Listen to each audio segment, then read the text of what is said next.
अस्सलाम वालेकुम लाला जी। वालेकुम सलाम। वाडी वजह तो पेट भर के खाना खा लिया। कोई मसला ही नहीं, कोई रोला ही नहीं, जा ऐश कर, कोई मसला ही नहीं। अस्सलाम वालेकुम लाला जी, दादा भर के खाना खा लिया। कोई मसला ही नहीं, कोई रोला ही नहीं, ऐश करो, जाओ। वालेकुम सलाम। कोई मसला ही नहीं, कोई रोला ही नहीं, ऐश करो।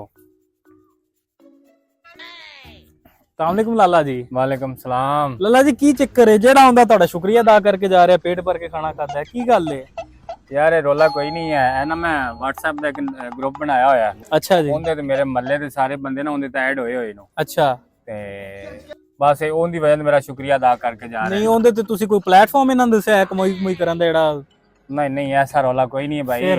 ਇਹ ਨਾ ਮੈਂ WhatsApp ਗਰੁੱਪ ਬਣਾਇਆ ਹੋਇਆ ਹੈ ਅੱਛਾ ਤੇ ਇਹ ਪਿੰਡ ਦੇ ਵਿੱਚ, ਮਹੱਲੇ ਦੇ ਵਿੱਚ, ਸ਼ਹਿਰ ਦੇ ਵਿੱਚ ਜਿੱਥੇ ਵੀ ਕੋਈ ਹੋਵੇ ਇਮਾਮ